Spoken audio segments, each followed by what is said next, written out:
alamin natin kung meron kayo nitong 6 warning signs na baka may diferensya ng baga natin.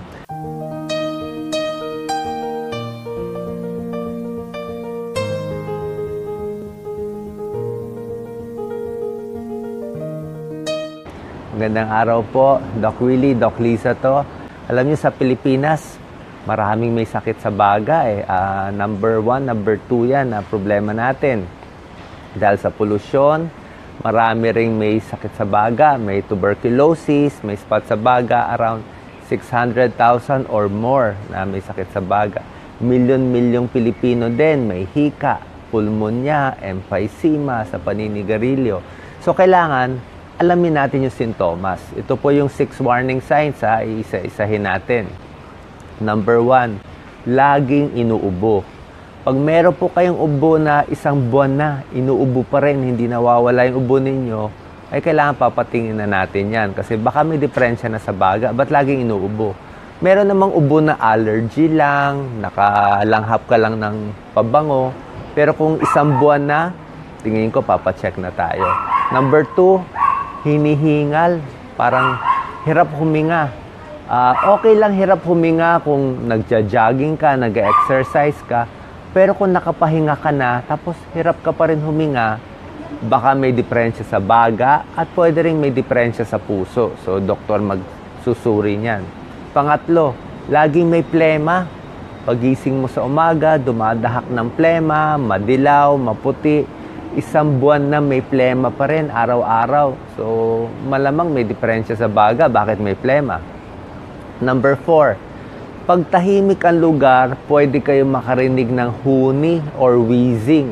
Parang may pumipito yung baga nyo. Pag humihinga kayo, parang may pito kayo naririnig sa baga.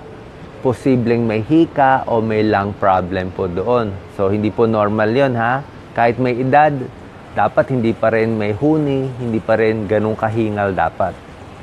Number 5, umubo na may bahid na dugo.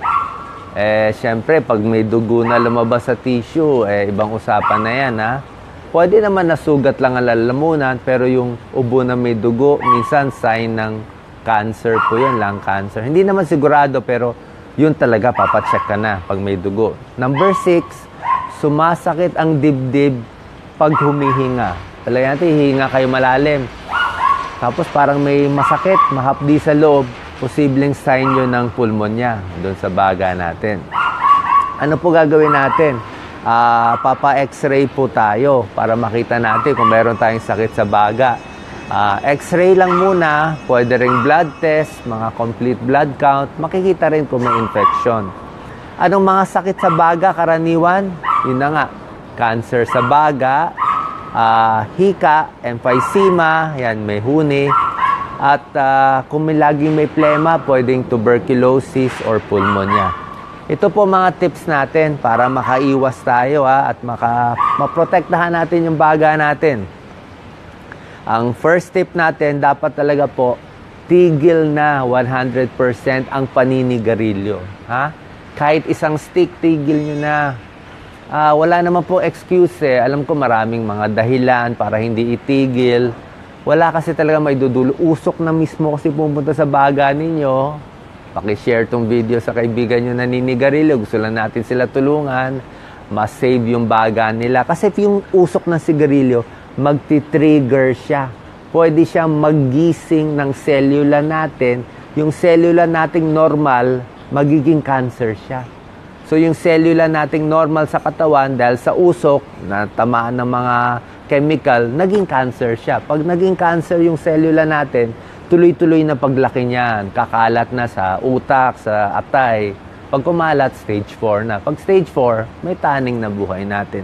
Natitrigger ng sigarilyo. So, iwas na po. Hindi rin tunay yung sasabihin, bawal mo itigil sigarilyo, lalo kang magkakasakit. Kung 2 packs a day kayo, let's say, 2 pakete isang araw, pwede siguro dahan-dahan yung babawasan. Gawin nyo 1 pack, half pack. Pero kung 1 pack a day lang kayo, 20 sticks ng sigarilyo bawat araw, kaya nyo natigil yan totally. Pwede nyo na ihinto, hindi naman ganun karami. Lalo na kung 10 sticks a day lang kayo, tigil nyo na siguro. Meron tayong mga tips dyan, ha?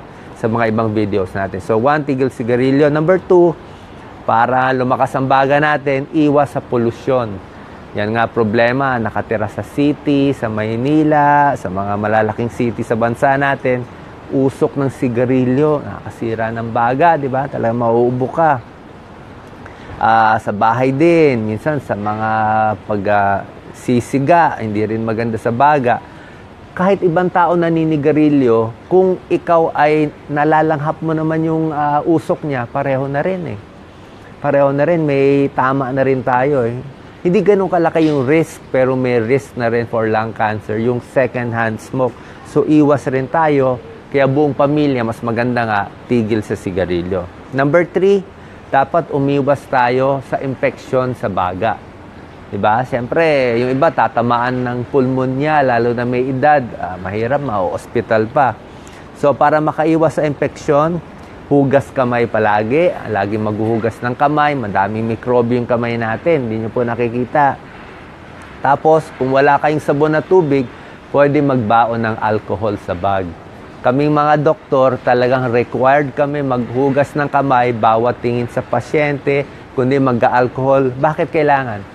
Umawak kami sa isang pasyente, let's say may sakit siya sa baga, may spot sa baga, tapos titingin kami na ibang pasyente, ito na naman yung kamay, di nahawak ko yung isang pasyente.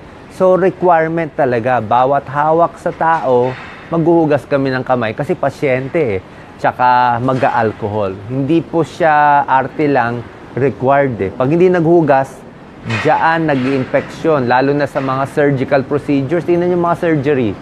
Hugas, betadine, naka-gloves, naka-mask, naka-ano, kompletong sterilized buong operating room. Konting mikrobyo lang, bukas ang katawan, papasok yan, magkakalat, magsesepsis, pwede mamatay ang pasyente. So, dapat laging iwas infection. Ha? Kalinisan, number 1. Iwas din sa maraming tao. Kung medyo mahina na katawan nyo, o baka yung mga bata, ingat din sa malls, maraming tao, sinihan. Minsan kasi may uubo dyan eh. Pag umubo sa tabi mo, malapit ka sa kanya, nalanghap mo yung mikrobyo, mahahawa ka na. Diba? Lalo na kung uso ang trangkaso. So, iwas. Kung meron na kayong sakit, let's say may diabetes, may sakit sa kidney, may sakit sa puso, mag-face mask na lang po. Para may tulong na konti yung face mask. Lalo na kung may cancer o mahina ang baga, mag-face mask para makaiwas. Magsisipilyo din, maganda ring tip. So, dapat malinis ang ipin, magsisipilyo 2 times, 3 times a day, pagkatapos kumain. Kasi may mga mikrobyo sa bibig natin, pwedeng pumasok dito sa lalamunan, pupunta rin sa baga eh. So, kung may sira ang ipin, may mikrobyo, pwede pumunta sa baga, mag-infection din. So, dapat malinis din ang bibig. Tapos po, lalo na sa mga above 50 years old, kukonsulta tayo sa doktor natin, baka kailangan magpabakuna sa flu vaccine or pneumonia vaccine. Tanong niyo po sa doktor niyo kung babagay sa inyo itong flu vaccine at pneumonia vaccine. At kung meron na tayong sintomas, syempre, nilalagnat na. Ito nga yung sinabi ko, laging may ubo, hinihingal, may plema, may huni, umubo ng dugo, masakit ang dibdib pag huminga, pa-check up na tayo sa doktor.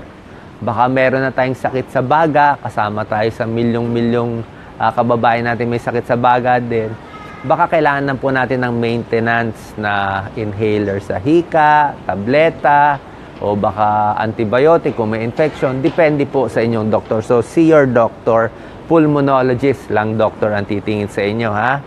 At last tip na lang, tuloy-tuloy lang po yung exercise, ha? Kailangan nyo po mag-exercise, maglalakad-lakad, meron din mga konting pampalakas ng kamay, pampalakas ng muscle sa dibdib para maganda paghinga natin. Exercise, good for the lungs, malinis na hangin, mapuno sa tabi ng dagat, tapos hihinga din malalim. Inhale, inhale. Tapos pigil at ilabas. Last tip ko na lang po, kayo po nanonood ngayon sa amin. Ayan si Doc Lisa kumukuha ng video. Try nyo po, hinga kayo ng malalim. Malalim. Pigil, 5 seconds para ma-absorb yung oxygen. Tapos, exhale, 5 seconds. Nakahinga ba kayo na maayos? May huni ba paghinga nyo? May tunog ba? Hirap ba kayo huminga? Kung hindi kayo nahirapan, maganda yung paghinga nyo, gawin nyo yan 1 minute, 2 minute every day. May tulong yan sa baga para ma-expand. Pasalamat po tayo at wala pang sira ang baga natin. Nakakahinga tayo kasi yung mga taong may emphysema, COPD, nakakaawa. Bawat hinga nila, napakahirap. Naghahabol ng hangin.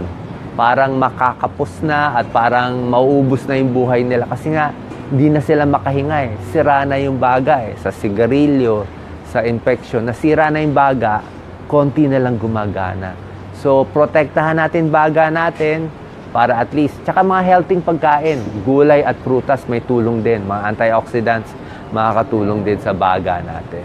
Okay? So, sana po nakatulong tong video sa inyo.